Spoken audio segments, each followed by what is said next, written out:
Ok, eu diria que se calhar começávamos.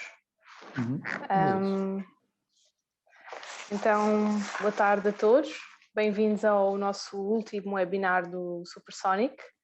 O meu nome é Inês Teles e faço parte da equipa deste projeto, que foi um projeto criado pelo Ateliê Concorde, em Lisboa, e financiado pela Câmara Municipal de Lisboa.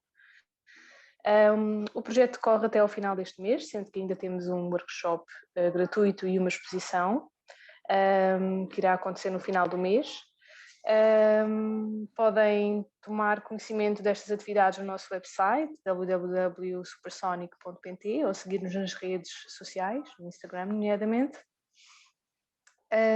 Estamos hoje juntos para falar da experiência em residência artística e para isso trazemos hoje aqui Jorge Leal, que vai então refletir este tema partindo da sua prática artística e experiência pessoal e investigação. Antes de dar palavra ao Jorge, gostava de dizer que este webinar tem 1h30 e que vamos dedicar os últimos 30 minutos para perguntas. Jorge Leal é artista, que vive em Lisboa, vive e trabalha em Lisboa, passou pela formação em arquitetura, pintura, tendo feito um doutoramento em desenho e estando agora a desenvolver um pós-doutoramento na Faculdade de Belas Artes da Universidade de Lisboa. Tem desenvolvido ao longo da sua carreira inúmeras exposições individuais e coletivas, procurando ainda trabalhar o conceito de residência artística, que é o tema que nos traz aqui hoje, e por isso vou dar a palavra ao Jorge. Espero que entretanto tenham chegado mais pessoas. Este webinar será colocado depois no nosso website, portanto poderão ter acesso ao documento que se fará desta atividade. Sem muito mais a acrescentar, não sei se queres dizer algo, Jorge, passava-te a palavra. Sim, claro. Obrigado, Inês, pela introdução. O que eu ia pedir para melhorar o meu som e a qualidade da imagem era que durante a apresentação vocês desligassem quer os microfones, quer as vossas imagens, está bem? Para isto ver se isto não há soluços, porque a minha net não é a melhor do mundo, digamos assim.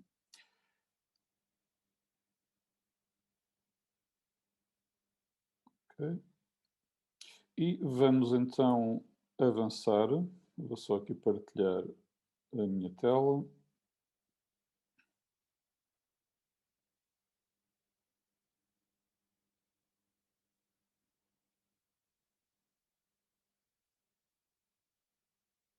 Ok, muito bem. Então, como a Inês disse, este webinar ou esta comunicação que eu vou fazer parte da minha experiência pessoal em contexto de residência artística e especificamente em residência artística em contexto rural. Vocês depois já vão perceber porque é que eu estou a pôr o ênfase no rural, porque também há residências em meio urbano, mas aí o contexto, que é o fator que eu acho que é importante nesta questão das residências rurais, o contexto não é trabalhado da mesma maneira, em princípio. Poderá ser, mas em princípio não é.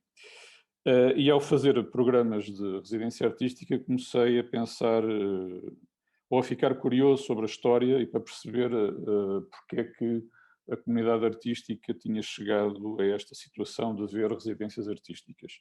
E, portanto, achei que era interessante procurar a história ou os antecedentes das residências artísticas atuais. E, portanto, eu vou começar a comunicação precisamente por essa... Ora, só um momento. Ok. Por essa contextualização histórica. Neste caso, uma das primeiras referências à origem das residências artísticas atuais passa pela constituição do Prix de Rome francês. Basicamente, era um programa de bolsas que enviava artistas para Roma para terem acesso à obra dos artistas italianos e às obras da antiguidade romana, e basicamente queria que os artistas tivessem uma formação de excelência. Este prémio dado aos artistas para irem para Roma era depois albergado em academias de caráter nacional, e nesta imagem estamos a ver a Vila Medici, que albergava a Academia Francesa em Roma. No caso da Academia Francesa, ela foi fundada em 1666 e serviu de modelo para outras propostas nacionais, como a espanhola, que inaugurou em 1680 também em Roma.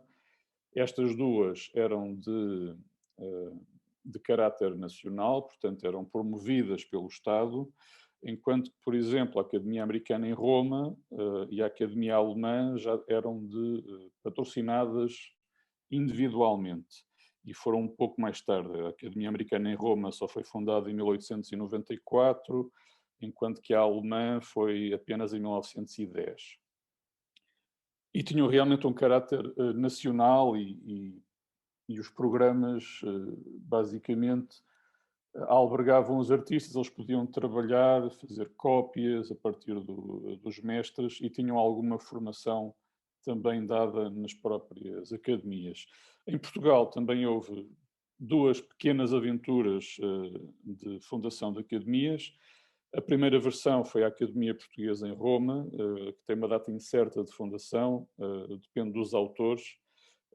Uns dizem 1718, outros 1720, mas com o fim da nossa presença diplomática em Roma em 1728, esta primeira versão da Academia Portuguesa acaba. Depois é tentada uma segunda, com um nome ligeiramente diferente, era a Real Academia Portuguesa de Belas Artes de Roma, foi fundada em 1790, mas passado 8 anos foi interrompida com as chegadas das tropas francesas a Roma e, portanto, terminou de vez a nossa aventura de Academia Portuguesa. Portanto, isto basicamente é um primeiro antecedente das residências artísticas e estabelecem, digamos, um modelo de acolhimento de artistas numa cidade ou num ambiente diferente do seu original. Depois, o outro antecedente, que é o que eu acho mais interessante e foi aquele que me entusiasmou mais quando comecei a investigar a história das residências, tem a ver com a fundação de colónias de artistas. Este mapa é retirado de um dos livros de referência, que não há assim muitos, sobre residências artísticas. E temos aqui o mapa da Europa e parte dos Estados Unidos, que foi basicamente aqui que a fundação destas colónias aconteceu. No caso das colónias europeias, que foram fundadas primeiramente, portanto, elas são fundadas basicamente durante a segunda metade do século XIX e até sensivelmente à Primeira Guerra Mundial. E neste caso, em termos das colónias europeias, houve cerca de 80 neste período, distribuídas por 11 países. E depois houve os Estados Unidos, que é uma questão à parte que já irei também referir. O que é fundamental para a rede, para a fundação destas colónias de artistas é a rede ferroviária.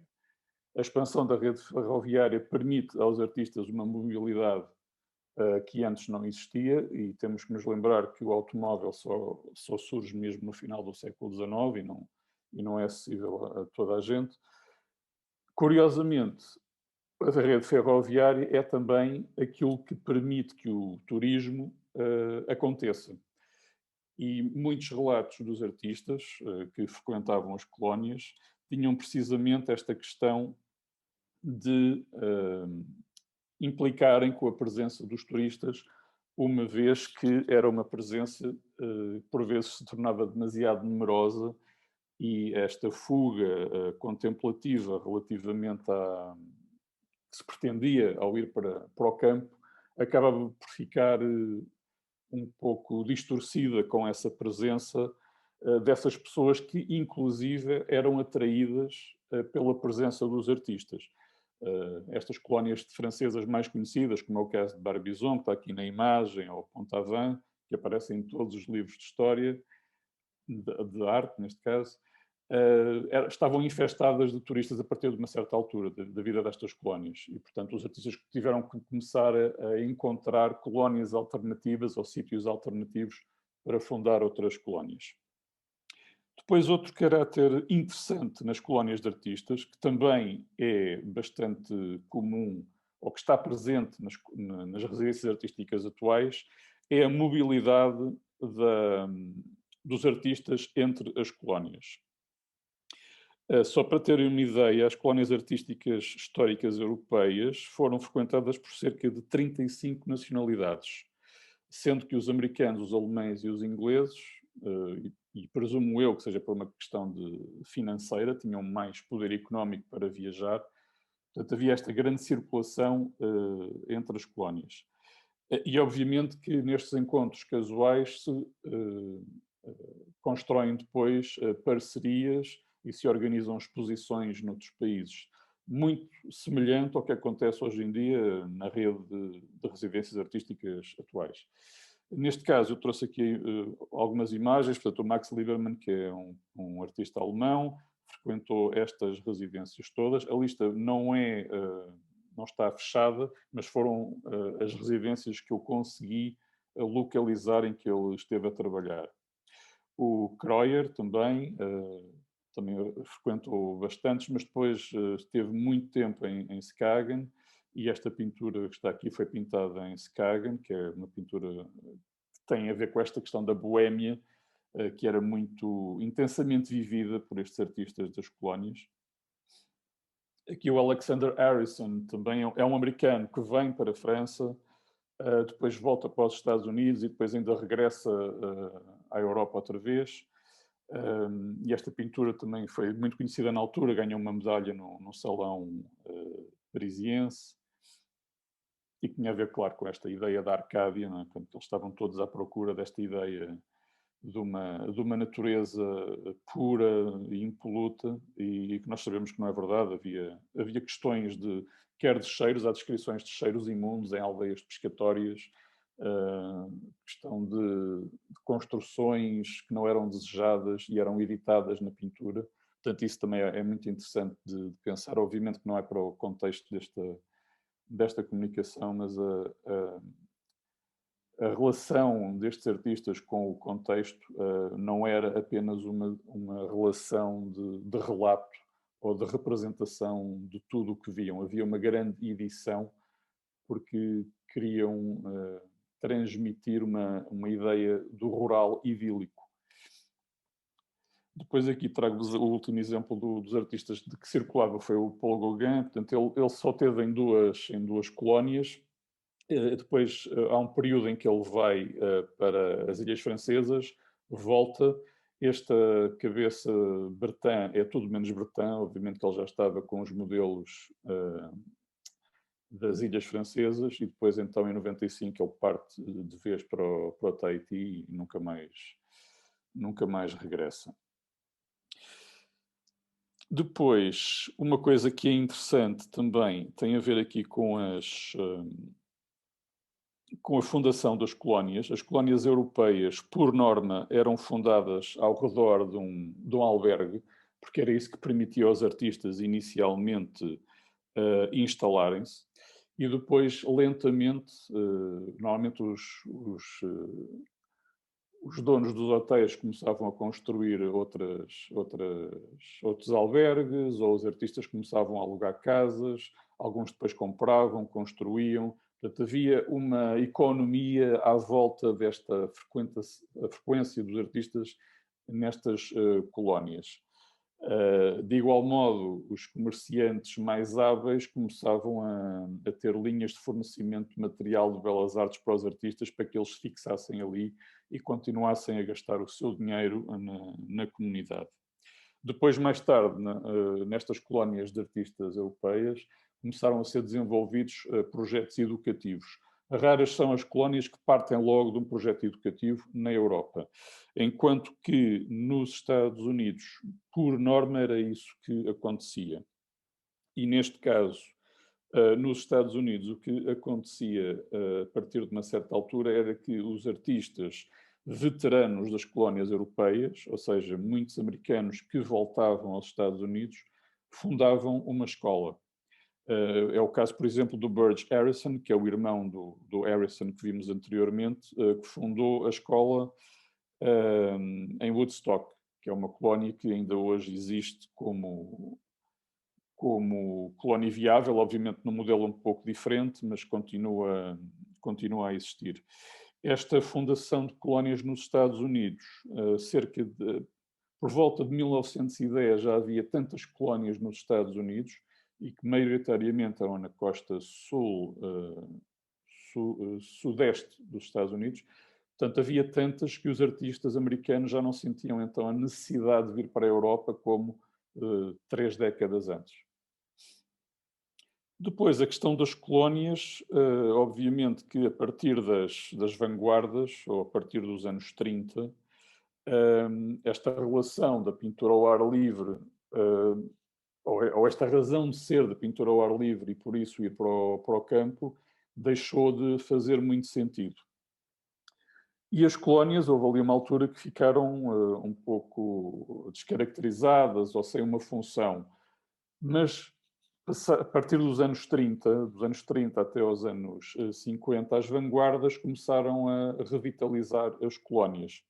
Neste caso, temos aqui, eu trouxe-vos dessas duas imagens da Barbara Hepworth, que recuperou basicamente a colónia de St. Ives, ou era uma das grandes figuras de St. Ives, e que esteve lá de 49 a 75, e 75 é só porque ela poderia ter ficado mais tempo, mas houve um incêndio, ela fumava na cama, e aparentemente houve um cigarro que incendiou e ela morreu queimada no próprio ateliê.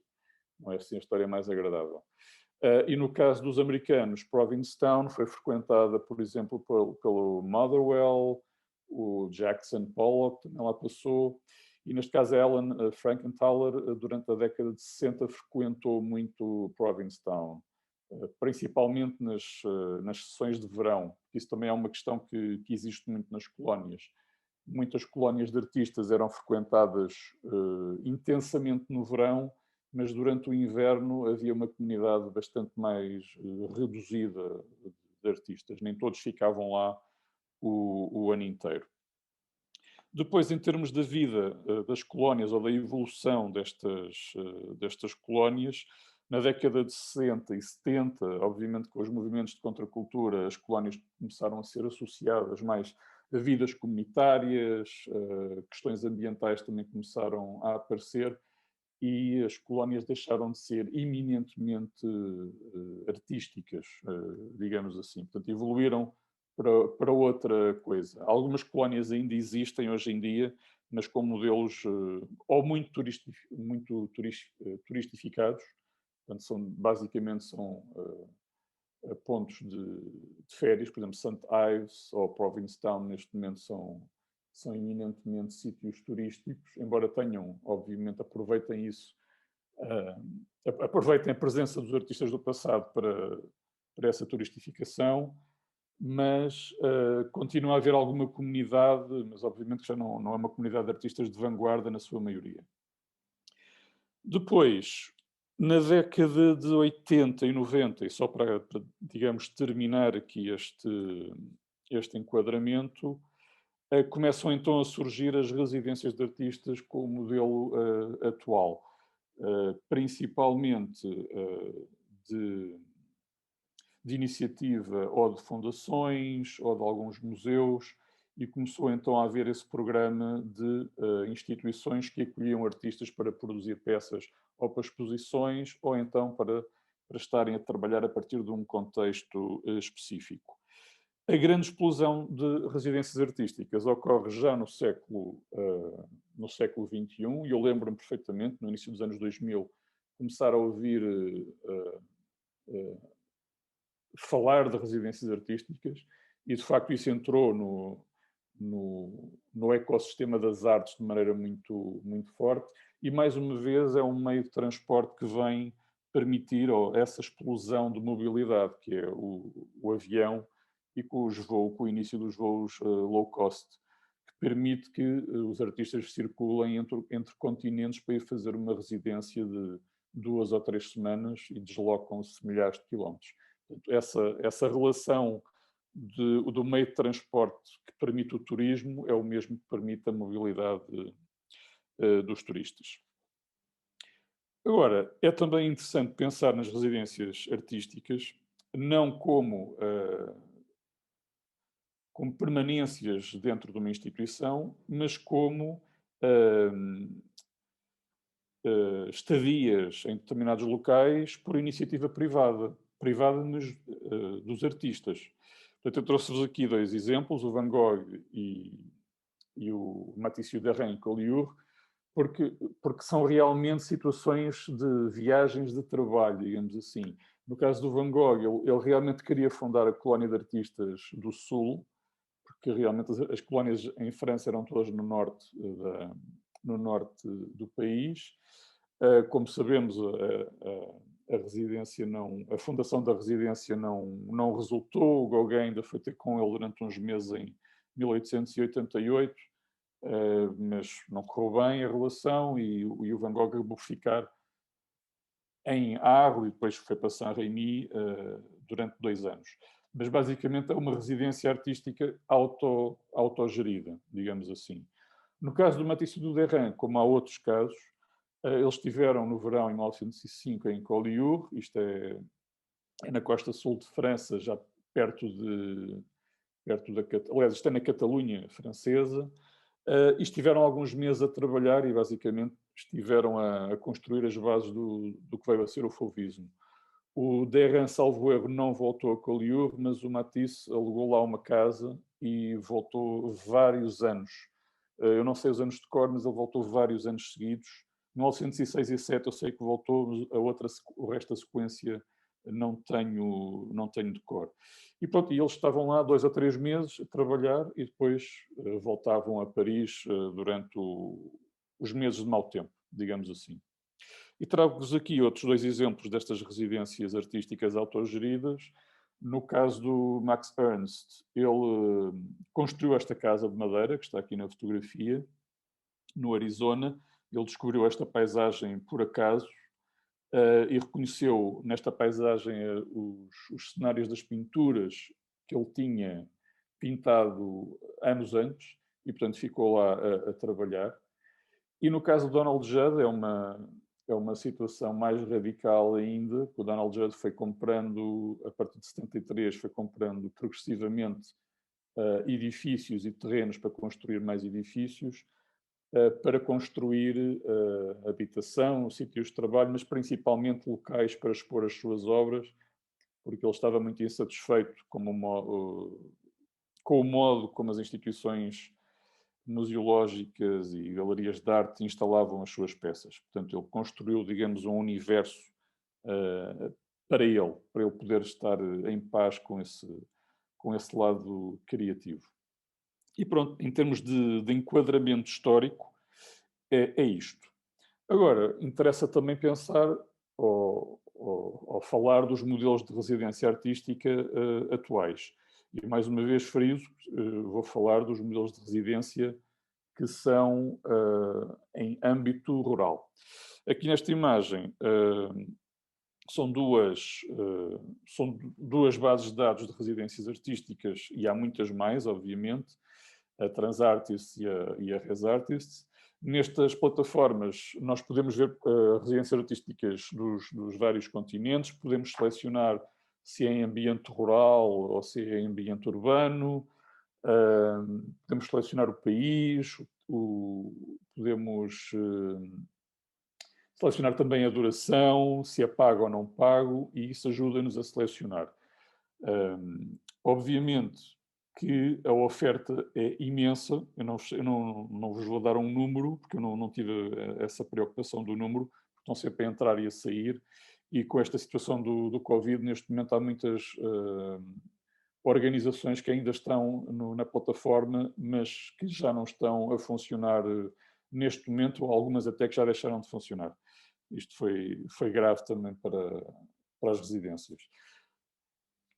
Em termos de discurso internacional, a residência artística é conhecida pelo acrónimo AIR, que é Artist in Residence, portanto, muitas vezes vêm-se convocatórias para AIR e é assim que está. Portanto, nós temos que saber que isso quer dizer que é para uma residência artística.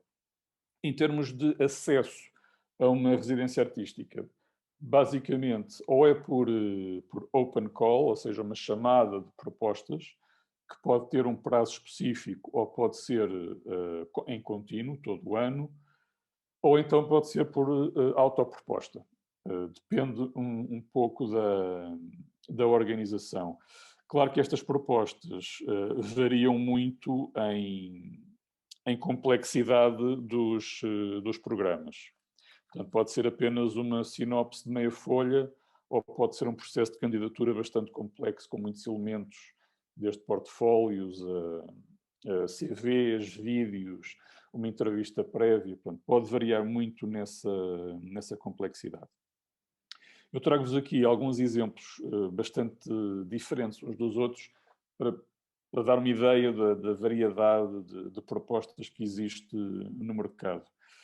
Esta IADO é uma ideia de um casal, digamos assim, por iniciativa privada, fundaram uma fundação em 1900, embora só a partir de 1926 é que começaram a receber artistas. Isto são várias construções em 160 hectares de terreno, que inclui jardins, florestas, lagos, piscina.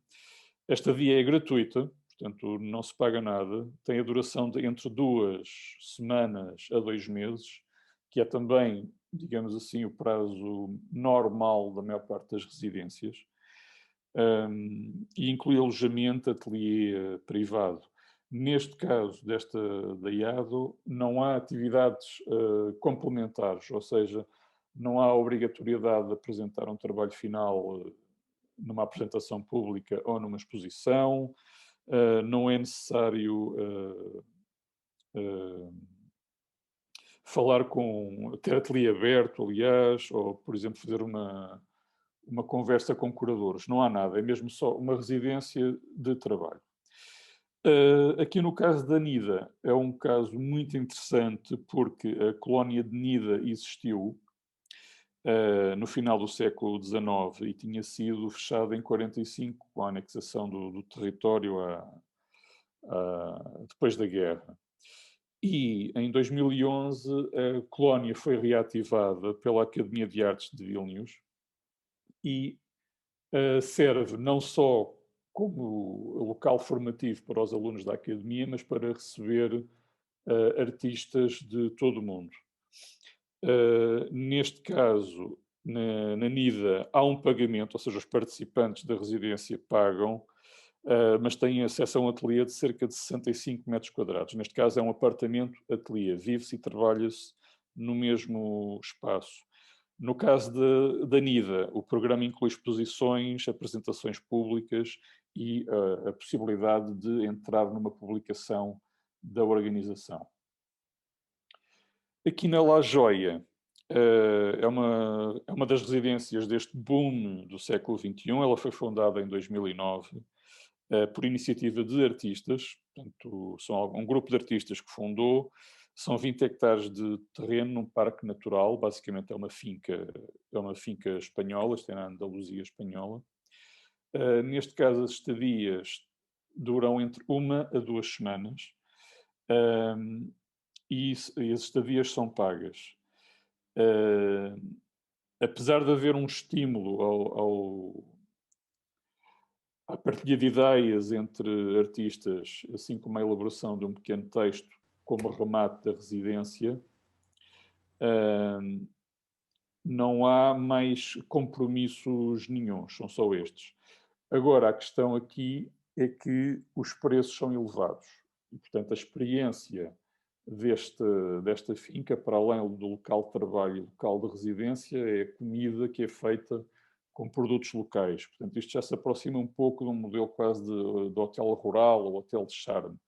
E, portanto, o facto destas residências terem um prazo tão curto, de 1 a 2 semanas, presumo eu que seja também por causa disso. Eu não falei, obviamente, pessoalmente com eles, mas há esta questão de o preço ser elevado, que é também uma questão comum a muitas das residências que são de iniciativa privada. Por vezes os preços são um pouco altos e para artistas com orçamento limitado, às vezes é impeditivo.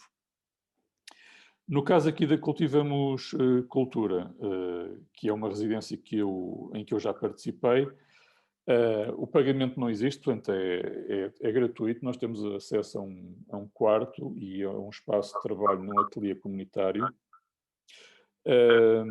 A única mais-valia é... mais-valia não, o compromisso é de doar um dos trabalhos produzidos em residência à organização da Cultivamos Cultura.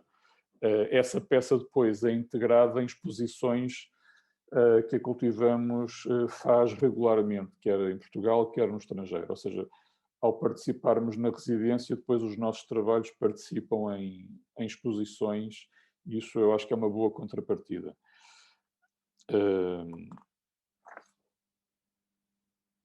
E basicamente em termos de modelos de residências, era isto que eu queria dar como mostra, digamos assim, como mostruário. Agora, obviamente que uma coisa que é preciso pensar é que esta variedade de residências artísticas presumo também que aquilo que se pode realizar em termos de trabalho nestes espaços é muito diversificado. E o que nós temos que pensar é que nos programas que nos solicitam uma participação comunitária, ou, por exemplo, há muitas que comentam que as refeições devem ser tomadas em grupo para haver troca de ideias. Isto não é para toda a gente, obviamente, ou não é a situação certa em todos os momentos de carreira. Portanto, é importante, quando estamos a selecionar uma residência, perceber o que é que nos é solicitado em termos de participação nestes programas. Eu, pessoalmente, como o que pretendo quando vou para uma residência, e visto que moro em Lisboa, e estou saturado, obviamente, desta informação toda, e o barulho, e todas as presenças humanas não solicitadas que todos nós temos nas nossas vidas, eu quando vou para um contexto rural, obviamente quero estar o mais isolado possível. Portanto, eu seleciono sempre programas em que não me é exigida uma participação por aí além. Obviamente que não estou permanentemente fechado no quarto ou que sou avesso a jantares ou almoços comunitários. E isso acontece naturalmente, mas não quero é que isso seja uma imposição da organização. Basicamente é isso. Agora passamos aqui para um item que também é importante, que nem todos os artistas que vão para residências artísticas percebem que uma residência não é exatamente um período de férias. Obviamente que é muito fácil, quando nós chegamos a sítios como os destas imagens, não é? Com graus diferentes de exotismo, é muito fácil nós perdermos o norte ou esquecermos do tal plano que fizemos de trabalho quando nos candidatamos à residência. E, portanto, é muito normal ver alguns artistas meio perdidos ou, por exemplo, se os sítios são ao pé da praia, obviamente que há montes de artistas que vão todos os dias para a praia. Atenção, este discurso não é uma questão moral, mas é uma questão quase divertida de perceber que é... Porque eu já vi, não é? Eu já vi artistas meio perdidos em residências onde estava e é curioso ver que o plano de trabalho é esquecido muito facilmente. E depois o que também já vi acontecer é que depois nos últimos dias da residência há ali um frenesim para produzir alguma coisa que justifique o dinheiro gasto e o tempo gasto durante aquele período em que estiveram ou que não estiveram a trabalhar. Portanto, é muito importante chegarmos ao sítio. Obviamente que eu vou para os sítios para, para estar a interagir com a paisagem, mas não posso esquecer que tenho que trabalhar. E, portanto, e para isso é essencial que quando chegamos, a primeira coisa que façamos é começar a estabelecer um local de trabalho e ter um território que é nosso, ou seja, para não haver aquela inércia das coisas não estarem prontas para trabalhar. A primeira coisa que eu faço quando chego a um sítio, e agora que tenho alguma prática, é em 2 ou 3 horas eu já tenho o ateliê montado. Isto para que quando eu venho das caminhadas de reconhecimento do território, ter imediatamente a possibilidade de estar a trabalhar a partir das recolhas de campo que estou a fazer.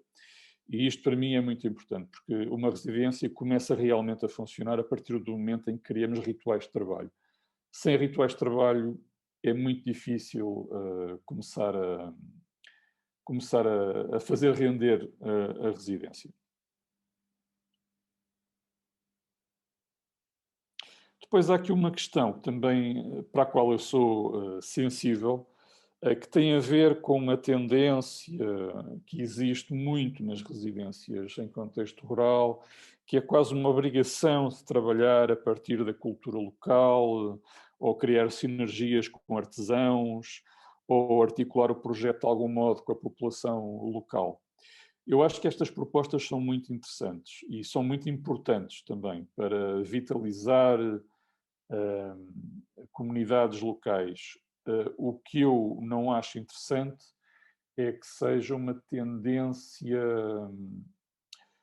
tendência quase hegemónica e passar a ser uma espécie de chavão dos programas de residência artística em contexto rural.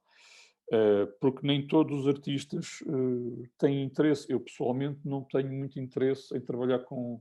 Eu faço desenho, portanto, o meu trabalho não tem a ver com artesanato, ou não quero estar a trabalhar com a população local em termos de execução de peças, porque não é assim que eu trabalho. O meu trabalho não é conceptual a esse nível, digamos assim. Depois, outra questão que também é importante, quando se escolhe uma residência, ou quando se tem esta questão de perceber se a residência é também para nós, para além destas obrigatoriedades das obrigações sociais, é que nem todos os artistas estão disponíveis para falar, ou têm a capacidade de falar, ou a vontade de falar com pessoas. Portanto, as apresentações públicas, ou as reuniões com curadores, ou com historiadores de arte locais, ou as visitas ao ateliê, não são para todos os artistas. Há artistas que têm pavor desse tipo de situações. Portanto, é importante também, quando vamos para uma situação dessa, não é o meu caso, eu tenho à vontade para falar, mas nem todos têm essa vontade. Portanto, é muito importante que quem vai para uma residência saiba também defender-se dessas situações, para não haver depois constrangimentos, até com a própria organização. Depois, outra questão que para mim é muito importante tem a ver com o projeto antecipado e o projeto a partir do contexto. Obviamente que nós, quando vamos para uma residência artística, nós temos o tal projeto que apresentamos para nos ser permitida a estadia na residência. Mas uma coisa é ter um plano de trabalho, outra coisa é ter um plano de execução. Algumas residências pedem, de facto, um plano pormenorizado e pedem a apresentação final de uma peça acabada. Isso, para mim, retira muito a utilidade de uma residência em contexto rural, porque quer dizer que eu vou estar com uma pressão de executar uma determinada peça para apresentar, para cumprir o critério que me levou àquela residência, e por outro lado está a fechar portas para a minha investigação e a minha estadia. Eu não quero impor o meu trabalho ao local, eu quero que o trabalho me diga aquilo que eu vou fazer. Obviamente que eu sei que vou desenhar, em termos pessoais é isso que eu faço, mas é o sítio que me diz como é que eu vou desenhar. Não sou eu que vou impor o modelo ao sítio. E, portanto, isso para mim é muito importante. O projeto, obviamente que há um plano inicial, mas tem que ser desenvolvido a partir da vivência que nós temos em determinado local. E, obviamente, que aqui, por exemplo, no exemplo da direita, é desenho a partir da observação direta, mas no caso da Silvia Palini, ela não está a fazer uma representação do sítio, mas está a usar o contexto rural como um trabalho de uma certa meditação acerca do contexto em que está a trabalhar. Depois, há esta questão do contexto. Há pequenos truques para fugir, digamos assim, porque essa é uma das críticas que muitas vezes se faz aos artistas que trabalham em meio rural, é que trabalham em contexto, ok, fazem umas recolhas de material, desenham as amostras e ficam por aí, não é? Mas isso é apenas o começo, e eu também faço isso, porque é ótimo para desbloquear. Recolher pequenas amostras, como aqui o exemplo do Dirk Comelo, isto é o início do trabalho, para se perceber coisas. Mas há outras maneiras, por exemplo, também como aqui o Gonçalo Pena, que estava a preparar uma exposição para Arraiolos e trabalhou a partir de um legado de um pintor local, o Dórdio Zinco. Portanto, esta questão de trabalhar com o contexto não é só trabalhar a representação mimética, ou não parte apenas de uma ideia romântica, vou para a paisagem, pintar paisagem. Não é isso. Agora, a paisagem pode ser usada de muitas maneiras. Eu desenho a paisagem, mas o meu desenho não é um desenho de representação naturalista da paisagem. Portanto, interessa-me conceptualmente a paisagem para fazer outra coisa. Mas para mim é essencial estar na paisagem para fazer aqueles desenhos específicos. Eles não iriam acontecer de outro modo. E neste caso, a intimidade que se cria com os sítios e a maneira como o projeto evolui tem muito a ver com este trabalho diário de ir para a paisagem, no meu caso, e estar a desenhar nos sítios e saber que vou errar muito, mas que os cadernos vão conter, porque é com os cadernos que eu começo a trabalhar, vão conter material para eu mais tarde no ateliê poder estar a trabalhar. E este para mim é um dos truques, é começar a desenhar sem um objetivo específico e depois começar a perceber o que é que a paisagem me está a dar. Outra maneira de trabalhar a partir do contexto, no meu caso, é construir ferramentas de desenho. É como o Van Gogh. O Van Gogh, em 1888, em Arles, construiu canetas de cana, precisamente. E na paisagem é muito fácil recolher penas, por exemplo, para fazer canetas ou canas. E isto é muito interessante porque permite que a paisagem seja tema, mas ao mesmo tempo a ferramenta do desenho. Portanto, é a paisagem a desenhar-se a ela própria. E isso para mim é interessante e é uma maneira de conceptualizar esta relação do desenho da observação. Por vezes as pessoas consideram que é um processo um bocado gasto, apenas de registro naturalista da coisa, e pode ser levado para o outro lado. E aqui é apenas um desenho a carvão, com carvão encontrado em fogueiras de pescadores ou de caçadores. Eu recolho esse carvão e depois no ateliê local, onde eu estava a residir, fiz desenhos. E obviamente não é um desenho puramente de registro. A paisagem está-me a dar estes gestos de mão de quarto de círculo para poder desenhar a paisagem. Portanto, isto são apenas os meus truques para trabalhar a partir do contexto. Agora, outro fator ou outra questão é o sítio como impulsionador do projeto artístico. E isto vem na continuação do projeto a partir do contexto. Portanto, neste caso, trouxe aqui estas duas imagens que têm a ver com esta ideia de que uma residência é trabalhar a partir de uma situação.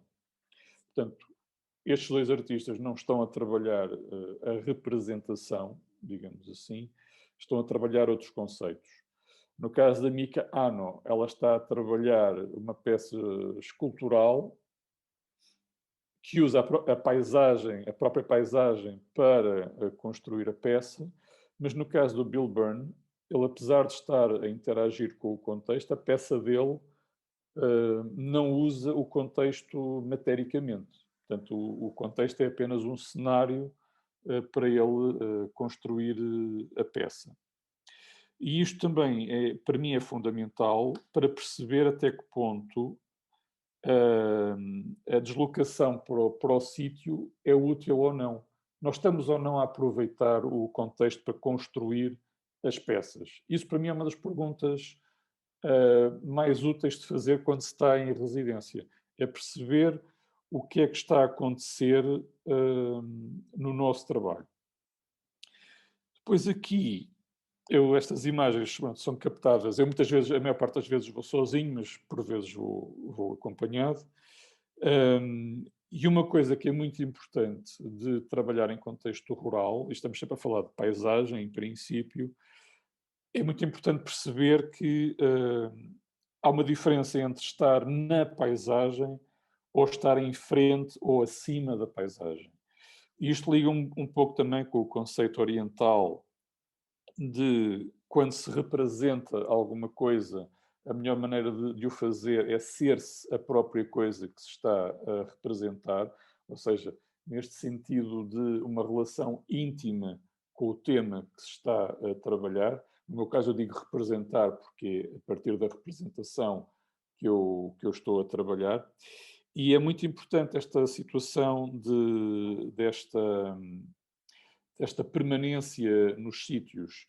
Eu, inclusive, ali, pronto, está ao longe para não chocar suscetibilidades, mas eu muitas vezes, é um dos meus truques, e não sou só eu, há outros artistas que fazem o mesmo. Muitas vezes, quando estou nestes sítios, eu estou completamente nu e ando pela paisagem como se fosse mais um dos animais daquele sítio e estou a desenhar. E, inclusive, o verão passado desenhei dentro de água. Estava dentro de água a desenhar. E é uma experiência muito total, não é? Portanto, eu não uso drogas, nem álcool. Portanto, e há ali uma experiência muito profunda de relacionamento com o espaço.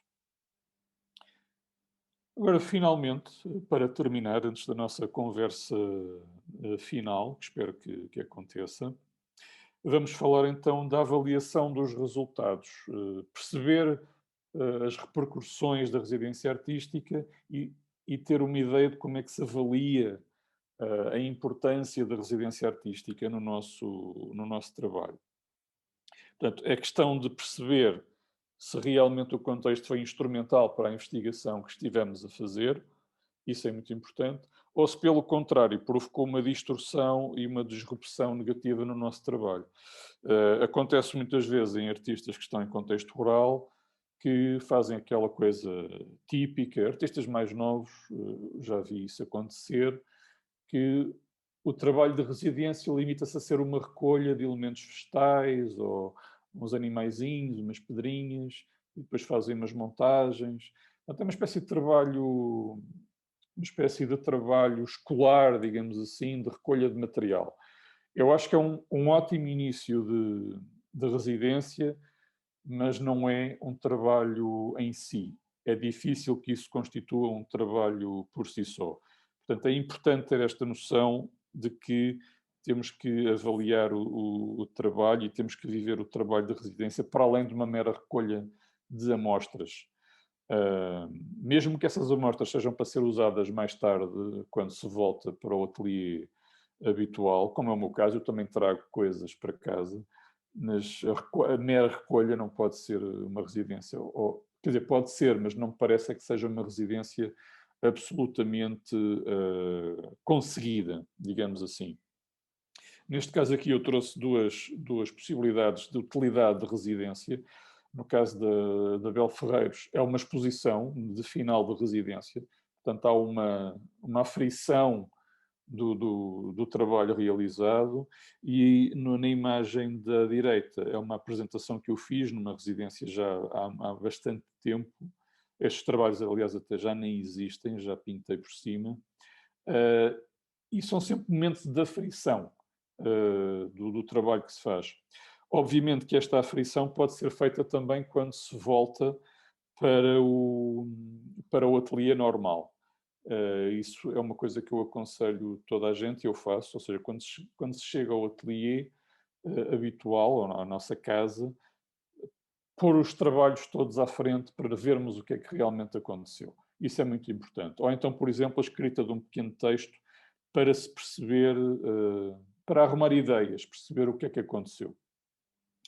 Outra questão que também é muito importante nesta questão da aferição, da utilidade, é perceber se o nosso trabalho foi indicado para aquele contexto, para aquela residência, e uma das maneiras é de aferir isso, é perceber se estamos a participar dos programas expositivos dessas instituições ou dessas organizações.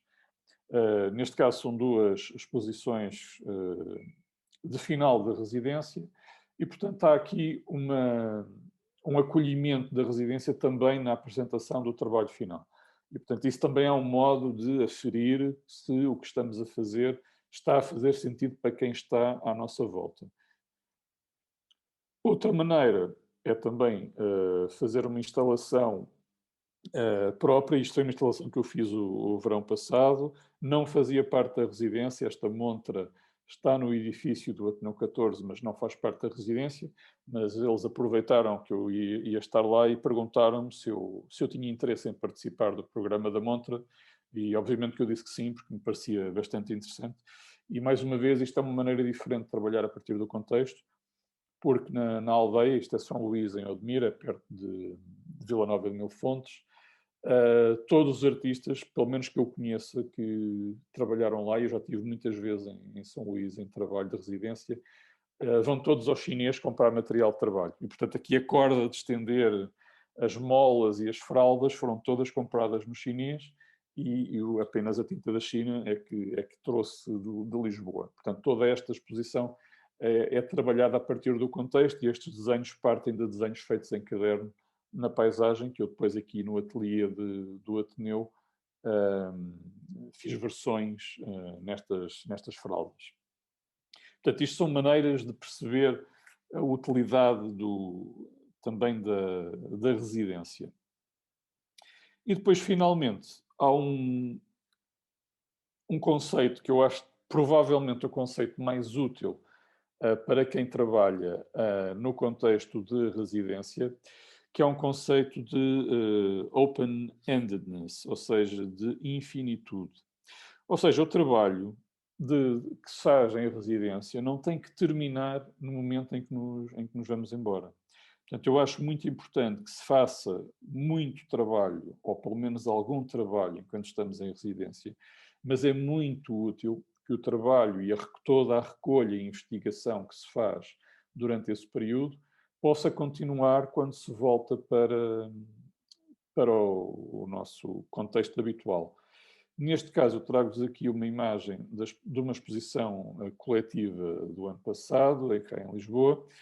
O trabalho amarelo foi feito em residência nas Caldas da Rainha, eu estive lá numa residência de um mês, e os outros dois trabalhos foram já feitos no ateliê em Lisboa, a partir de desenhos feitos durante a residência das Caldas. Ou seja, o que me acontece normalmente é pelo menos um mês depois de eu regressar, e como eu normalmente faço estas residências em agosto, residências de um mês, eu estou basicamente o mês de setembro a trabalhar a partir de todo o material que recolho. E normalmente, numa residência de um mês, eu trago uns 5 cadernos de desenhos. Portanto, tenho muito material recolhido que me permite trabalhar durante muito tempo. Porque o meu trabalho basicamente é esse, não é? Portanto, eu faço desenhos na paisagem e depois faço versões, normalmente de maior escala, a partir desses desenhos. E basicamente é isso que eu tinha para vos dizer. E agora espero que possamos. Quero-vos agradecer, obviamente, a vossa atenção. Aqui tem o meu Instagram e o meu e-mail, se precisarem depois de alguma informação extra. E o que eu faria era abrir então a nossa reunião para as vossas perguntas. Está bem?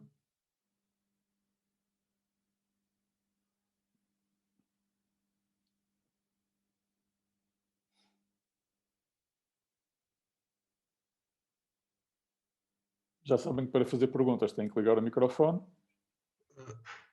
Jorge, posso? Claro, força. Posso? Muito obrigado, gostei muito. Muito obrigado pela tua partilha. Achei muito interessante. Sobretudo porque eu estou precisamente a estudar, a fazer uma investigação de doutoramento sobre os antecedentes das residências artísticas em Portugal. Opa! Olha, ainda bem que falas disso, porque precisamente depois tenho que falar então contigo, porque é daquelas coisas que eu também quero saber. Sim, e temos alguns exemplos muito curiosos em Portugal, até durante todo o século XX, inclusivamente durante o Estado Novo. Que é boa. Então, quero depois estar a assistir e ler a tua tese. Está bem. Está bem, veremos. Mas para já preferia ser eu a aprender contigo. E por isso eu tinha muito. Eu não sei se.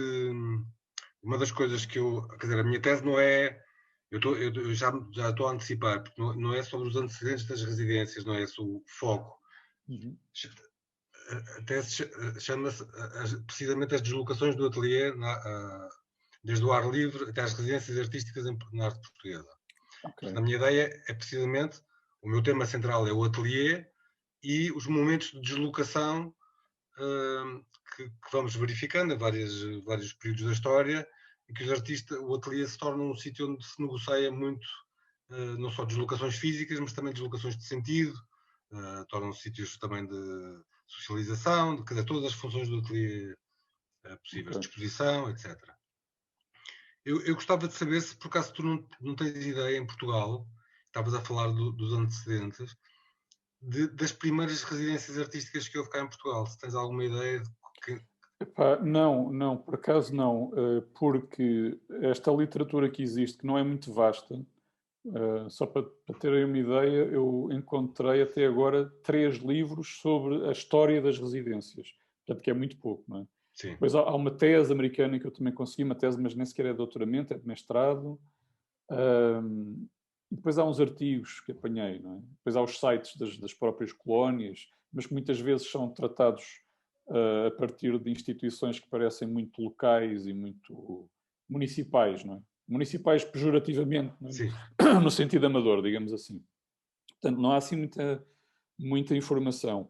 E realmente a questão das portuguesas, eu tenho umas desconfianças, normalmente as minhas investigações começam por pequenas desconfianças, e depois que eu vou tentar procurar, tentar confirmar as minhas dúvidas. Porque, por exemplo, eu tenho a impressão que as Caldas da Rainha foram uma espécie de colónia, por exemplo. Eu não tenho a certeza, percebes? Mas fiquei com ideia em conversas com pessoas das Caldas que havia uma certa permissividade por não ser Lisboa e que eles iam para lá trabalhar e depois havia a questão dos fados e daquela estúrdia, não é? Sim. Do século XIX. Portanto, eu calculo que tenha havido ali uma colónia, mesmo que não seja oficial. Estás a perceber? Sim. Mas eu não confirmei, não consegui confirmar ainda.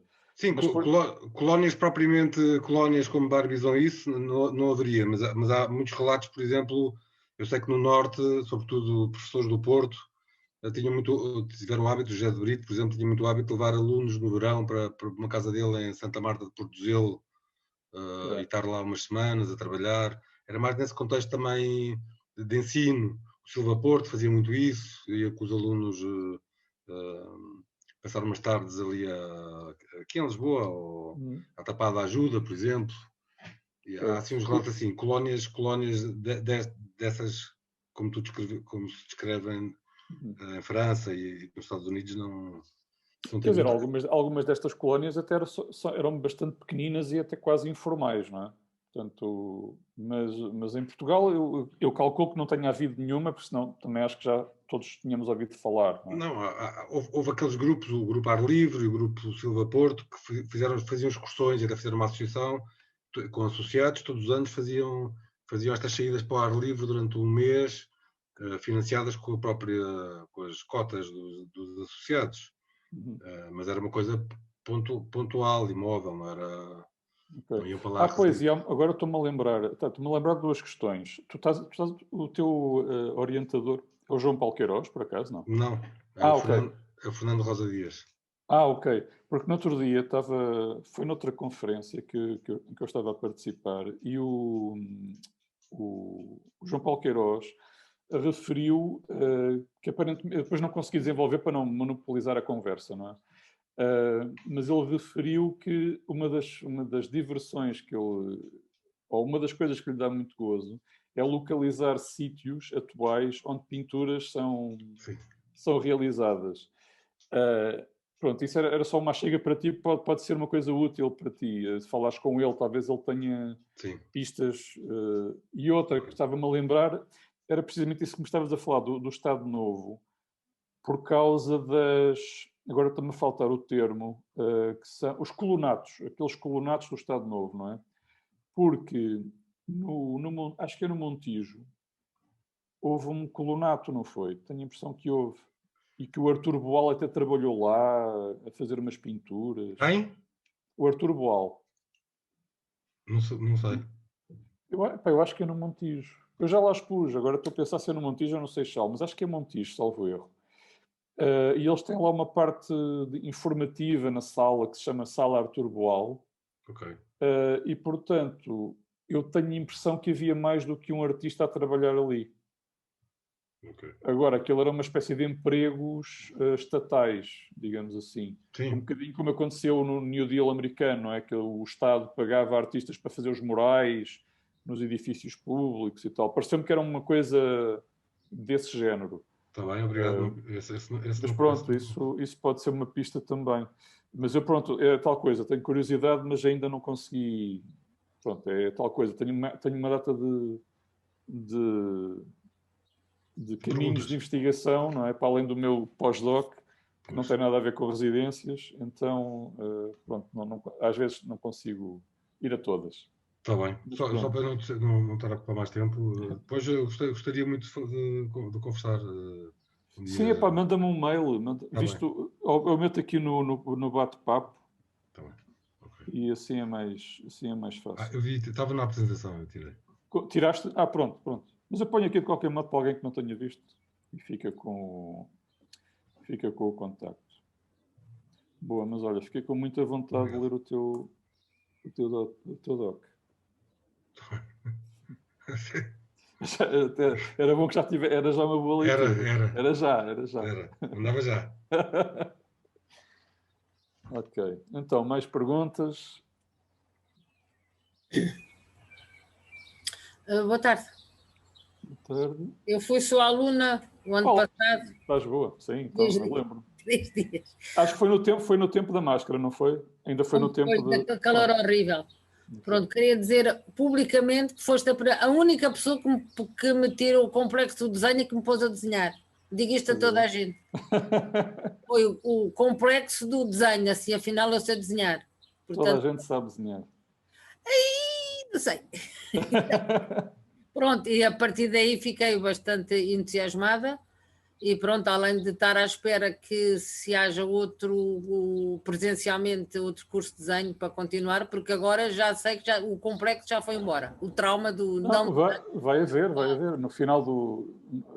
Depois eu mando um mail, mas vai haver. No final do mês vamos voltar todos a... Mas é aquele, vejo já anunciado, que é aquele linha e cor. Não é carvão, é o linha e cor. Unicor, é mais divertido. Tinta da China. Grande emoção. Não, eu adorei o carvão. Eu fiquei apaixonada pelo carvão, porque o carvão tirou-me o complexo. É o carvão e tu. Portanto, só para dizer a toda a gente que está presente e a outros, que diga isto a toda a gente, que é o complexo de não desenhar. Portanto, e é uma coisa que eu tinha grande vontade, era de fazer essas tais comunidades de artistas, ou tu não chamas comunidades, é comunidades que chamas comunidades de artistas. Colónias? Colónias, sim. Colónias. E houve um sítio onde eu tive uma certa ligação mais em turista do que outra coisa. Eu estava de passagem, que é em Bali, lá numa zona do Ubud, na zona não turística, lá no meio da montanha. Há lá vários ateliês de artistas onde há muitos, os suíços e os franceses vão para lá muito. E então havia várias coisas, havia pintura, havia desenho, havia papel reciclado, havia depois mais coisas ligadas ao artesanato, e isso é uma coisa que eu andei de fazer na vida. Só contar aqui um bocadinho uma experiência que eu não sei bem desenhar, mas eu durante 10 anos fui para um orfanato em Moçambique. E então o que eu fazia com as miúdas de lá era, eu levava os materiais e eu pintava mais e desenhava com elas. Então elas estavam ali no chão e ao mesmo tempo elas iam fazendo os desenhos que lhes apeteciam, e eu punha música clássica e elas ficavam, era assim uma coisa estranha, música clássica no meio de um orfanato de Moçambique, as miúdas ficavam a olhar para mim, mas tinha um efeito super calmante com elas, e era engraçado, eu desenhava e elas punham-se a desenhar, e engraçado que, claro, começavam por começar a desenhar e a pintar coisas igual a mim, mas depois faziam lá a delas. E outra coisa que também foi engraçado, foi eu convidava pessoas locais, foi lá uma senhora a fazer cerâmica e um grupo de 2 professores a ensinar batik. Portanto, no fundo era, eu chamava os artistas, eles iam para lá, difundiam a arte deles, e eu trabalhava com eles, mas o objetivo era dinamizar mais o desenvolvimento afetivo e cognitivo dos miúdos, e isso era muito engraçado. Mas isso foi num programa de voluntariado, não é? É isso, Sim. não é? Okay. Sim, sim, durante 10 anos fui para lá para o orfanato, e depois houve um dia, depois fiquei lá amiga da freira, houve um dia que eu levei daqui uns desenhos que ela tinha-me pedido, Cristina, traz aí algumas coisas para me decorar as casas de banho. E eu levei para aqui uns desenhos, e um tio meu que tinha coisas muito giras, levei, e ela quando olhou para aquilo disse assim, tu não vais decorar casas de banho, tu vais, mas é pintar a capela. Oh, benza-me Deus, pintar a capela. E lá fiz, nunca tinha feito vitral, fazer, era com aquelas tintas de vitral. Mas é engraçado, só para dizer, quando a gente está assim num sítio, e isso que eu estou a dizer, quando nós estamos num sítio fora do nosso ambiente, a gente não está em Lisboa, não está na nossa casa, não estamos com as nossas pessoas, é fundamental a gente estar isolada de tudo, e as coisas funcionam de outra maneira. Portanto, eu lá trabalhava 7 horas por dia, e se fosse preciso 7 ou 8 ou 10, seja o que for, e quando se corta, por isso é que são boas a gente sair do sítio, pegar na mala e ir para outro sítio qualquer, e estar ligada com as pessoas e com as coisas lá, é outro mundo. É outra, realmente absorve-se onde se está. Isso é fundamental. Sim, a questão minimal desta coisa de ir para uma aldeia ou para uma casa de praia, esse tipo de ambientes em que os objetos estão reduzidos, e é por isso que eu não vou para casas de família, porque estão sempre contaminadas de objetos pessoais. Eu estava lá no meio, eu só para dizer, aquilo é um orfanato grande, aquilo lá no meio do mato, e depois há lá umas casinhas pequeninas, redondas, em que eu estava lá, portanto eu estava lá a fazer, em princípio, estava a fazer trabalho de voluntariado como de saúde, mas eu fazia 4 horas de saúde e o resto do tempo era ligada a artes. E não estava, quer dizer, eu almoçava e jantava com as pessoas do orfanato, mas depois estava longe, estava fora. E o facto de a gente estar fora, famílias, amigos, telemóveis, computadores, trabalho, olha, ficamos mais perto, não sei o que diga. Sim, há aquela questão, por exemplo, há um filme que é o Before Sunset, o primeiro, não é? Do Linklater. É aquele casal que se encontra no comboio, e ela está a descrever uma experiência de estar no Bloco de Leste, enquanto aquilo era Bloco de Leste, e de estar a descrever que se sentia muito em paz com ela própria e conseguia ouvir os pensamentos porque não havia publicidade em lado nenhum. Até esse tipo de coisas, não é? Esses ambientes minimais propiciam muito essa relação íntima com os espaços.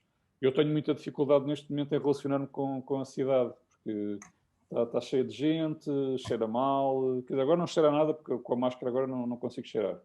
Mas está suja, socialmente está desinteressante, porque vejo muita gente a viver mal, não é? Portanto, tudo isso, para mim, e os ruídos da cidade, eu, quando chego ao campo, de repente sou eu, e é que eu sinto que sou eu. Também tem a ver com a idade, não é? Às vezes há aqui uns cliques das idades que começa a haver este chamamento do campo e a fazer mais sentido. Não é que eu queira ser agricultor, não é isso, mas quero estar muito perto do campo, quero sentir cheiros, quero ouvir pássaros, pronto, quero esse tipo de situação. E a questão mesmo do vestuário é muito engraçado, chega-se ao campo e percebemos logo que o nosso formalismo de roupa cai um bocado. E não é só no verão, porque estamos de calções e t-shirt, não é só isso. Mesmo no inverno, a nossa pose é diferente no campo. E tudo isso, para mim, é muito vantajoso para o trabalho, porque as preocupações pueris ou desinteressantes desaparecem. E só existe a preocupação de estar a trabalhar. Mas a mim ajuda muito a estar em ambientes simples, que não estão sobrecarregados de imagens, aqueles retratos de família, essas coisas todas, esse lixo, na maior parte das casas tem, não é? Ajuda muito em estar em ambientes em que isso não existe. E, portanto, para mim, aquelas imagens das casas de férias dos anos 70, com tijoleira e parede branca, e não há sem nada nas paredes, a não ser uma aranha de vez em quando, isso para mim é o paraíso. Porque é aquele ambiente de futuro. É o verdadeiro ambiente de futuro. É um ambiente em que não há nada. Quer dizer, estou a falar do ambiente construído, não é? Quando se vai dormir. Agora, a paisagem é uma coisa que me ativa muito, fico muito ativado. Aqui parece que estou sempre meio contrariado com tudo e chego ao campo e fico muito excitado positivamente. Porque tenho logo vontade de trabalhar. Quer dizer, não é que eu não trabalho em Lisboa, trabalho, mas quando chego ao campo há ali uma excitação de estar naquele sítio, de sentir um privilégio, não é? E de querer aproveitar, porque eu não tenho aquele espaço em Lisboa. Portanto, para mim é muito potente. Mas trabalhas mais ao ar livre ou em ateliê? Eu faço as duas coisas, porque normalmente no verão, por causa do calor, eu só posso ir para o campo a partir das 3 ou 4, não é? Ou às 4. Normalmente apanho escaldões, não é? O típico. O primeiro dia apanho um escaldão, depois lembro-me, eu não posso estar no meio do Alentejo às 3 da tarde. E depois os dias seguintes tenho que gerir mais o tempo. Caminho de manhã e à tarde e durante ali o meio-dia tenho que estar ou a dormir uma cesta, ou a ler, ou a trabalhar no ateliê. Mas normalmente trabalho de manhã à tarde e à noite. Depois à noite o ateliê está logo ali e é muito fácil comer qualquer coisa, podemos estar a conversar, se há gente na casa ou assim, e até se bebe um copo e depois vou trabalhar a seguir, porque o ateliê está logo ali e faço mais 1 hora ou 2 de trabalho. Aqui portanto, é ótimo. Em Portugal, quais são os sítios onde usas mais ateliês de exterior? Ateliês, comunidades? As residências, maioritariamente são no Alentejo. Porque eu gosto do Alentejo e quero ir para lá morar, portanto, estou em casa. Fiz em Caldas, fiz uma em Caldas e de resto foi tudo. Não, fiz uma no Algarve também, já fiz uma no Algarve, que é parecido com o Alentejo, é quente no verão e consegui estar em sítios isolados no Algarve, porque as pessoas vão todas para a praia em agosto e eu estava na barragem e raramente havia talvez 1 ou 2 pessoas por dia a aparecerem. Mas dá para estar muito isolado, mesmo a, 20 km de Lagos, e estava no meio de uma barragem. Ao pé disso, se calhar é esta, que é em Alvor. Não sei se é Alvor, a minha geografia do Algarve é muito má, eu como vou lá muito pouco. Tens Lagos e depois começa. Lagos portanto, é Sagres na ponta, depois é Lagos e depois daí é o Algarve mais turístico.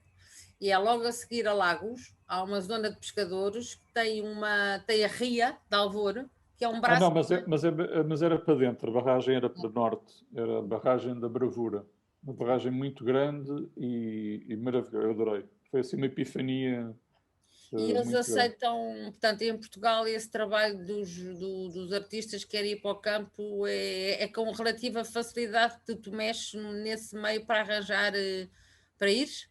É fácil? Sim, há muita oferta. Há muita Mas oferta. é assim, Depois... se calhar tu és um artista conhecido, quer dizer, agora para quem é... Não. Eu sou um artista, eu sou um modesto artista. Não é por aí, não é por aí. É relativamente fácil, porque é muito informal. Estas residências normalmente são muito informais. Depois tem a ver com os valores. Há residências que são gratuitas, há umas que pagas o preço de um aluguer de um quarto em Lisboa ou em Coimbra. Portanto, tem a ver depois com essa gestão do dinheiro e com a disponibilidade de calendário, não é? Mas é relativamente fácil. Aí não há problema a esse nível. É só uma pessoa lembrar-se de planear o ano e reservar o slot. Mas em Lisboa ainda há algum... Eu moro num sítio, estou a ouvir os passarinhos e estou no meio de Lisboa, que é a Quinta das Conchas. Não sei se alguém que está presente conhece. É um sítio onde tu podes ir estar e não tens ninguém e tens os passarinhos.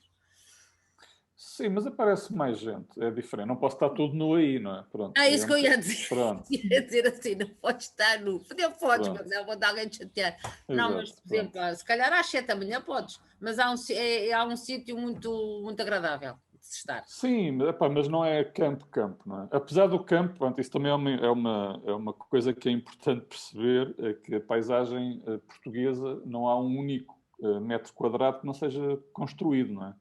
A paisagem já é toda construída, as florestas são todas plantadas, portanto, a terra está toda revolvida, não é? Nós estamos a olhar para uma paisagem e aquilo é uma construção humana. Mas pronto, tirando esse lado meio negro, não é? Que não há paisagens, tirando algumas partes da Amazónia, não é? Que são puras ou intocadas, e mesmo assim já se está a perceber que afinal não é assim, não é? Que já houve lá umas coisas por baixo, eles agora estão com aquela coisa do LiDAR, não é? Que eles fazem umas radiografias aéreas à Amazónia e estão a descobrir que há ali umas estruturas por baixo e que aparentemente aquilo já foi tudo humanizado há muito, muito tempo atrás. Mas enfim, vamos mais perguntas? Já agora se puder. Estava a achar, gostei muito da história da Cristina lá em Moçambique e achei Pode ir, eu dou-lhe a indicação e ele diz que vai para lá. Vou depois escrevo-lhe a mensagem. Eu já fiz várias residências e até gostei muito quando o Jorge mostrou a Nida, porque hoje recebi um lembrete aqui no telemóvel que há 4 anos estava em Nida, lá na... Estiveste lá? Uau! E... Porque aquilo é bastante acessível. Teve aonde? Na Nida Art Colony. Mas, por exemplo, essa é uma residência que dá... Eles, na verdade, têm 3 modalidades. Têm uma modalidade que é a modalidade de residência artística tradicional, aquela que eles fazem ao Open Call, e depois tem outra modalidade, que foi na que eu fui, que é, nós tendo um projeto artístico, podemos propor à residência. Nós tínhamos um projeto através da universidade, queríamos basicamente reunir-nos um grupo de alunos para depois programar uma exposição e propomos à residência se podíamos ir para lá uma semana. E o que eles fazem é... O preço por quarto, o preço por estadia era 12 euros por pessoa e pagámos 6 euros por pessoa. Era mesmo acessível. Portanto, e é linda, vale mesmo a pena. É mesmo um espaço incrível. Mas aí foi quase uma espécie de um retiro criativo, não é? Foi. Okay. Não foi, mas estavam lá várias pessoas, para além de nós, estavam lá outros artistas em residência, inclusive é engraçado que mesmo não tendo feito a residência oficial, estava lá outra artista portuguesa com quem mantive contacto e depois acabámos até por fazer coisas cá em Portugal. Portanto, até às vezes estas experiências acabam por se aproximar um pouco. Mas gostava muito de ir lá mesmo já em período de residência. Pois eu também, porque aquilo é num parque natural que parece bastante interessante. É lindíssimo. Mas pronto, de qualquer maneira é uma boa... É interessante como eles estratificaram esta questão e mesmo tendo um projeto se pode ir lá a qualquer altura. Depois, porque por acaso não aparece no site deles, que eu estive a ver o site deles, ou pelo menos eu não encontrei essa outra vertente. É só mandar um e-mail e até é mandar um e-mail e pronto, ir. É bastante simples. Qual é o país dessa... Lituânia. Lituânia. Lituânia. E eu tinha uma pergunta, bem, tinha duas, mas se calhar faço faz as duas.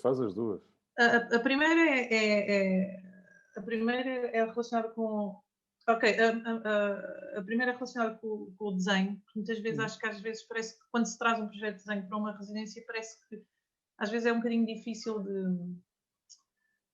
Parece que às vezes é um bocadinho insuficiente do ponto de vista do projeto. Faça projetos um pouco mais vistosos. Sei lá. Como? Vistosos? Pois.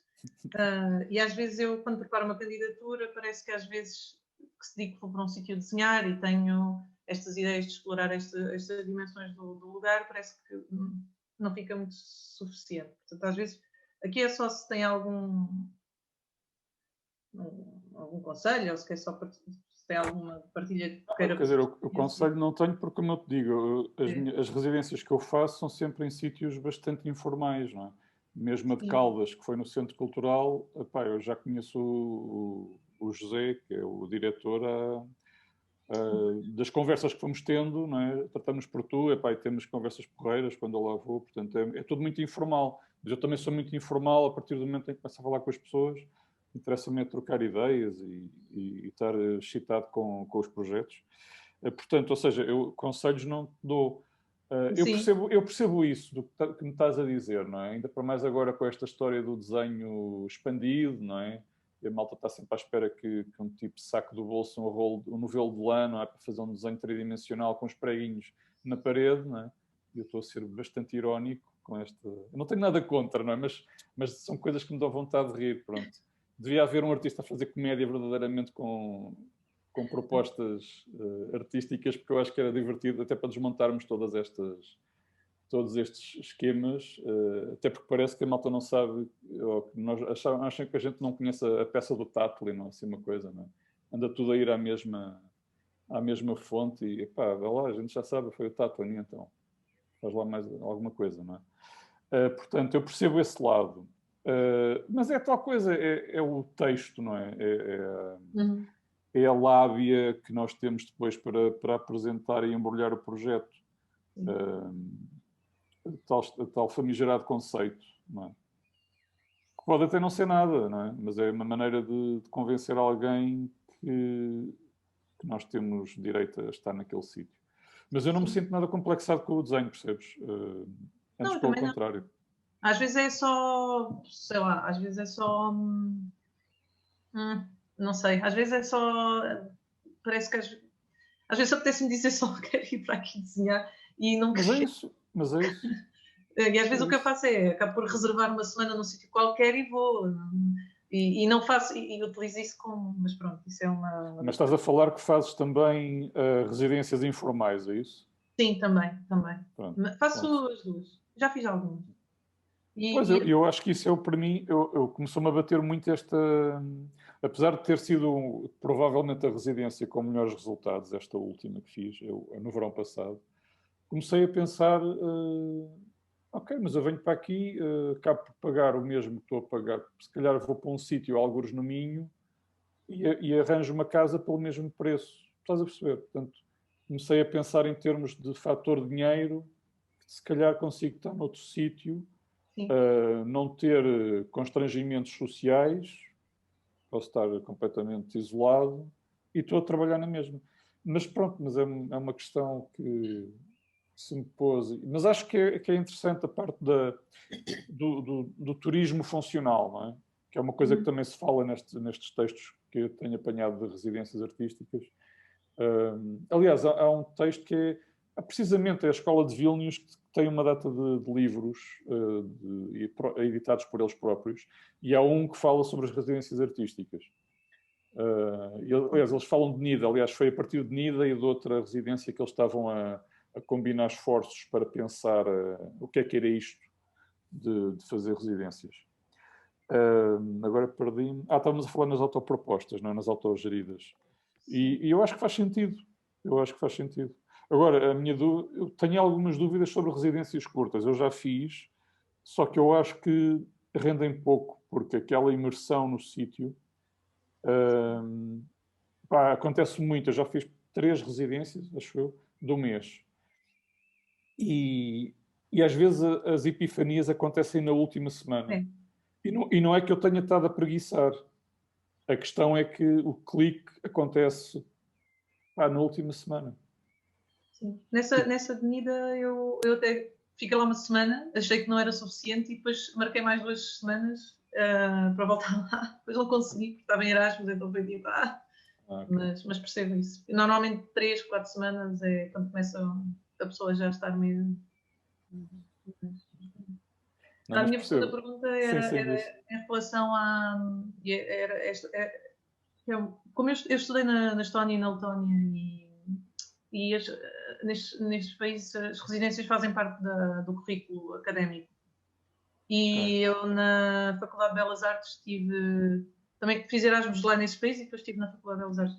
Na Faculdade de Belas Artes tive a sorte de ter feito o RESVES, que foi super importante, e foi de curta duração, mas como tinha a componente social e estarmos com outras pessoas e ter sido transdisciplinar, foi super importante também ter algumas ideias que foram, pronto, que ainda hoje eu trabalho essas ideias e eu digo muitas vezes que não percebo porque é que não temos, e a minha pergunta é porque é que não temos formalmente e como parte do currículo as residências artísticas na academia.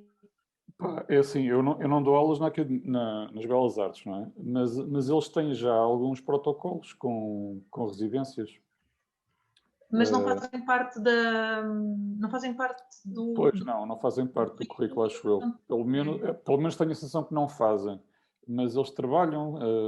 Aliás, eu também estou a tentar montar um projeto de residência e cadernos. Estou a tentar montar, mas não tenho tido muito tempo agora para estar a trabalhar no projeto. Posso interromper? Claro, claro. É só porque me interessa muito isto que estava a dizer a Lígia Fernandes, porque um dos casos de estudo que eu vou pegar é precisamente o RESVES e falei muito com a Beatriz Bento, que foi quem organizou o RESVES na faculdade. Sim. Enquanto esteve lá, e ela... Não sei se conheces a Beatriz. Claro, eu continuo a falar com ela, tivemos ainda há pouco tempo a falar sobre isto. Pois, mas o problema que acontece com esses protocolos, pelo menos com a Faculdade de Lisboa, eu sei que em Faro tem alguns protocolos com câmaras municipais, é que essas coisas são muito difíceis, ou pelo menos foi o que a Beatriz me disse na experiência dela, de enquadrar, porque depois implicam com toda a estrutura dos quadros docentes, das verbas que são precisas, dos orçamentos, e aquilo até era financeiramente bastante sustentável, porque eles conseguiam protocolos com as câmaras municipais, lá está, e traziam professores convidados, isso tudo, mas depois acaba por ter alguma resistência, o que é um problema grande. Mas eu também, mais uma vez, eu acho que nem todos os artistas veem uma utilidade numa residência artística. Ainda mais, eu estou a falar sempre em meio rural, não é? Depois há as residências em meio urbano, que são outra história. E claro, eu não estou tão a par das residências urbanas. Pronto, essa é uma. Mas eu acho que é mais interessante o modelo, ou pelo menos daquilo que eu estou a pensar, é que haja essa proposta por parte da escola, ou enquadrada por parte da escola, mas que não seja obrigatório. Os alunos podem ou não participar. Há malta que provavelmente não tem interesse, ou vai ver aquilo como umas férias, digamos assim. Acho que é difícil de dizer, porque há muita gente que não, como é mais nova ou ainda não passou por essa experiência, acaba por não se candidatar. Isso é logo o primeiro ponto. E também temos muitas cadeiras obrigatórias que não vamos utilizar. Portanto, é só a possibilidade de termos isso enquanto parte da nossa aprendizagem. Quer dizer, uma hipótese podia ser, porque eu não sei se nas Belas Artes deve haver, não é, cadeiras opcionais, certo? Sim, de ser uma cadeira opcional, seria uma excelente... Aí tudo bem.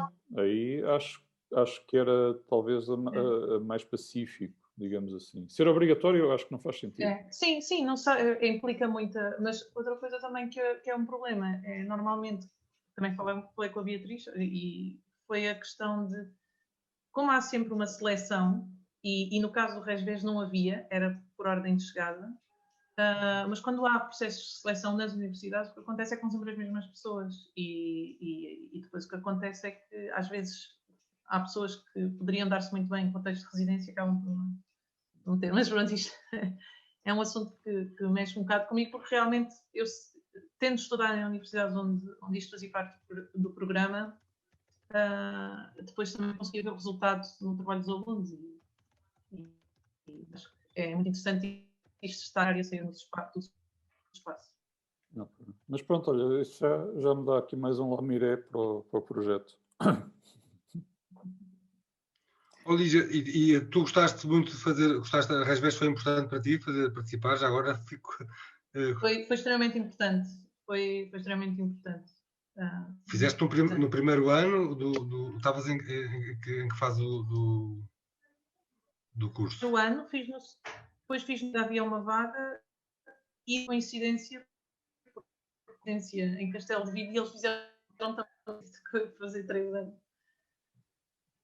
Eu agora perdi a ligação no... Sim, acabei por fazer 3 anos por coincidência. No terceiro ano estavam no mesmo sítio onde eu estava a fazer outra residência. Ok.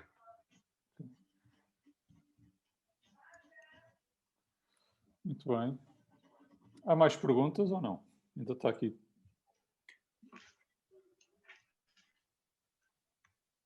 Há aqui muitos participantes que ainda não participaram. Faço o pleonasmo.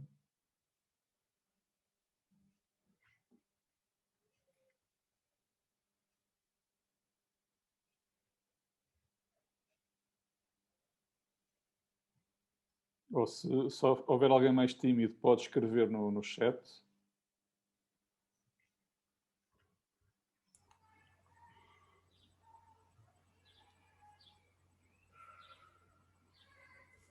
Bem, não havendo mais questões, acho que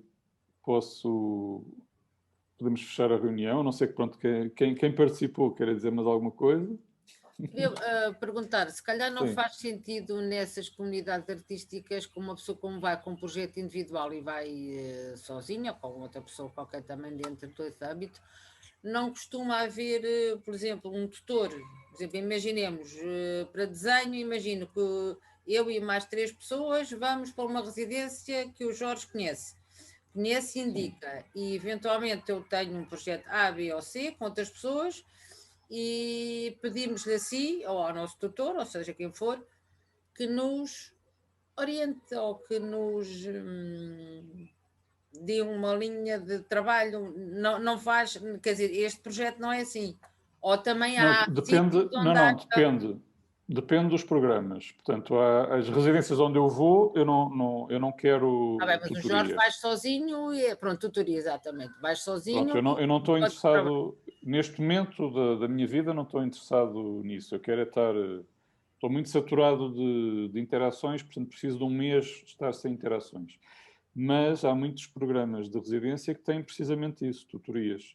Portanto, há uma equipa que está a receber-nos e que está a orientar o trabalho. Já foste nessas? Não, nunca fui a essas. Confesso que não tenho... É tal coisa, eu quero fugir para um sítio para trabalhar, não quero ser obrigado a ter obrigações... Tá bem, mas em pessoas em estágio, em estadios muito anteriores, pergunto se calhar aqui à Lígia se teve nos sítios onde teve algum tipo destas orientações, de tutorias ou não? O Resves tem, mas nem todas têm. O Resves é esse que é em Castelo de Vido? Foi eu na Universidade de Belas Artes, iam 2 professores convidados e vinha uma organizadora. Mas esse projeto já não existe, pois não? O Resves já terminou, não é? Pronto. Terminou. Sim, mas por exemplo, a Rama, que é uma residência que tem para aí 1 ano, assim uma coisa, que é ali na zona de Torres Vedras, que tem o Paulo Briguente à frente, tem tutorias. por exemplo. Isso é para alunos de Belas Artes, para estudantes, ou é para uma pessoa de Não, saúde, mas normalmente a norma, ou pelo menos é o que faz sentido, as tutorias normalmente são mais vocacionadas para artistas mais novos. Porque, em princípio, um artista com 50 anos já não está muito para aturar tutorias, não é? Pronto, é um bocado isso. Outra coisa é, às vezes não há tutorias, mas há o acesso, por exemplo, a visitas de curadores ou de diretores de museus locais. E isso já é uma coisa que tem um interesse diferente. Ou pode haver workshops integrados na própria residência. Às vezes o workshop, isso já me aconteceu numa residência em Ponte de Sor, que o meu contributo era dar aulas à comunidade local. Então, 2 tardes lá tive eu que ir para os liceus, de apanhar, tipo 15 minutos antes diziam-me, agora vais dar aulas ali. E eu, pronto, era lançado aos leões para aquelas turmas, sem saber muito bem o que é que ia acontecer. Diziam-me só qual era o ano e eu tinha que inventar uma coisa na hora, não é? Pronto, isso é uma possibilidade. Ou workshops, ou então aquela questão de com a comunidade local fazer uma atividade qualquer. E nós temos também que ser muito sensíveis a isso, porque muitas destas comunidades pequenas estão muito sedentas de coisas, porque não há nada a acontecer. Portanto, qualquer ação que nós façamos lá é bem-vinda. Às vezes há alguma hostilidade também. Também é gratificante se desse essa contrapartida numa comunidade pequena. Isso é muito, se calhar, é uma chatice para ti lá ao liceu, mas imagina que 3 ou 4 miúdos gostavam de visitar o teu ateliê 2 horas uma vez por semana. Era muito mais gratificante para ti estar a visitar e estar ali a trabalhar com eles do que isto estar a dar uma aula, não é? Mas também depende. A questão do liceu, eu disse aquilo porque era suposto ser uma aula e depois de repente eu tive uma data de aulas e estavam-me a compartimentar o tempo todo, ou seja, eu estava a começar a ter um horário de trabalho numa semana e eu tive que pedir mais uma semana porque eu disse-lhes mesmo, tudo bem, eu dou as aulas, mas dei-me aqui mais uma semana para eu estar sossegado a trabalhar, porque assim não... Chamar-se forward. Queria só dizer que vou participar agora numa que dá-me ideia que é tipo grupo de trabalho. Ela vai ser meio online, porque já acho que o formato, nós temos que mandar uma candidatura, vão ver alguns mentores, mas acho que o que é esperado de nós é que seja quase como um grupo de trabalho, onde trazemos as nossas ideias, apresentamos às outras pessoas e é produzido um conhecimento também da residência. Mas vai haver parte prática ou não? De declaração de trabalho? Eu acho que não. Esta aqui vai ser online por causa do Covid. Então vai haver o trabalho prático que nós desenvolvemos sozinhos, não vai ser uma todo online, ok. Pois também já apanhei mais pessoas que estão a fazer isso, sim. Podemos ir aquilo em Itália, podemos ir lá depois uma semana, mas normalmente o que seria essa semana seria quase como um grupo de trabalho onde trazíamos todo o nosso conhecimento e discutíamos com o grupo. Mas chamam isto de residência também. Sim, agora está na moda, não é na moda, é uma maneira deles sobreviverem, as residências online. Mesmo a Rama, por exemplo, também está a fazer residências online agora. Sim, mas é um bocadinho ultraje ao conceito, não é? Não percebi, desculpa. É um bocadinho ultrajar o conceito, não sei. Não, é uma questão de uma pessoa se adaptar. É como as aulas online, não é? Tivemos que nos adaptar. Mas também aulas online. É uma partilha. Claro que o contexto rural desaparece, não é? Pronto. Mas de resto não me choca assim. Eu não estou interessado pessoalmente, porque para trabalhar estou a trabalhar em casa, mas não é um conceito que me choque. A questão nas residências é que, por exemplo, o Jorge valoriza mais, ou sobretudo, esta questão da rural ou da deslocação e do isolamento. Mas as residências têm um leque muito abrangente e, portanto, eu acho que o que é comum a todos os modelos, no fundo, é uma experiência coletiva. E essa experiência coletiva também pode ser online, no sentido em que, como nós estamos aqui os 4 aqui a conversar, nós estamos os 4 num café, e é diferente do que estarmos os 4 juntos a uma mesa, mas não deixa de ser uma conversa, e portanto há algum, nesse sentido... Não, e apesar de eu procurar esse isolamento social, dá-me imenso gozo depois ter os jantares de final de dia. É ótimo, ainda para mais no verão, não é? Está toda a gente bem disposta, há uns que vêm da praia, há uns que vêm do campo, e estamos ali a comer, a cozinhar, a cozinhar em conjunto e a comer em conjunto e a beber um copo. É muito agradável, isso eu gosto, não é? Eu também não sou assim um ser... um ser estranho que não gosto de... Não, eu só estava a dizer porque, como a Cristina estava a estranhar a ideia de uma residência online, por exemplo. Não, mas tem a ver com a impossibilidade de viajar, mas ter uma grande vontade de partilhar ideias. Pois. E, por exemplo, eu sei porque uma das... aliás, a pessoa que estava a organizar essa residência, eu não sei exatamente os modelos da Rama, falou-me disso, por isso é que eu sei. E basicamente ela estava a propor exercícios aos participantes. Portanto, segundo a metodologia de trabalho dela, e eles iam seguindo os passos de trabalho dela. Portanto, e era tudo remotamente. Havia malta em todo o mundo a fazer a residência. Portanto, isso acho divertido até. Acho divertido. E não me choca fazer um dia, quando já morar no campo e esteja com muita sede de ambientes mais fazer ao contrário, residências na cidade. Depois é só cidade, exatamente. Depois é só capitais. Deixa-me só ver, tenho aqui uma pergunta da Inês, deixa-me só ver aqui uma coisa. Vou buscar o cabo de ligação, está-se-me a acabar a bateria. Ok, tenho aqui uma pergunta no chat. Desculpa, eu vou ter de ir embora. Muito obrigado. Ok. Muito. Obrigado. Um abraço, Diogo, um abraço. Ok, aqui uma pergunta que eu tenho. Ok. Pronto, já percebi. Esta questão do modelo de residências promovidas pelas câmaras municipais, em que depois há uma oferta de um trabalho, esse tipo de coisas.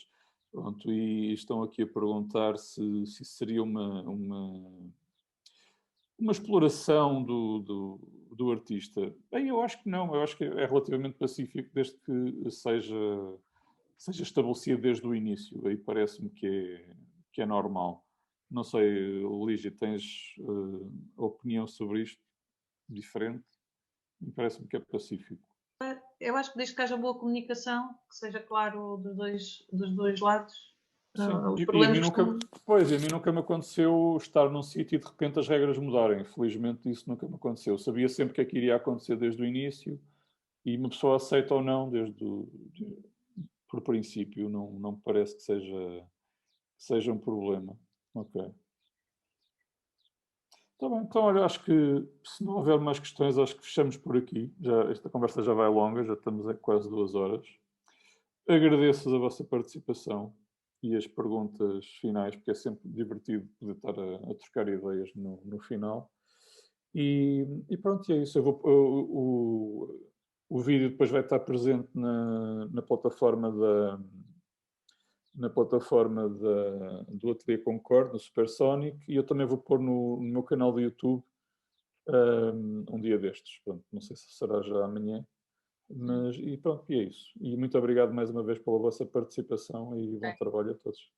E ótima ideia que teve em fazer este seminário. Obrigada. Obrigado, Cristina. Então já sei que te vejo no meu curso de tinta da China. Mas a tinta da China não! Está bem. Não, então é para o ano. Para o ano eu acho que vou dar outro de carvão. Está bem? Fiquei combinado. Mas vais ficar professor interno ou vais só fazer cursos mini-cursos? Por enquanto é mini-cursos. São os 12 meses. Mas 12 não há meses, desculpa, 12 semanas. 12 meses mini-cursos. Mas não há nenhuma escola onde faças ensino de desenho a carvão? Não, por enquanto não. Pronto. Mas se tiver novidades, eu digo-te. Fico à espera. Gostei do por enquanto. Tchau. Então vá. Obrigado a todos. Tchau. Muito obrigada. Adeus. Tchau, tchau.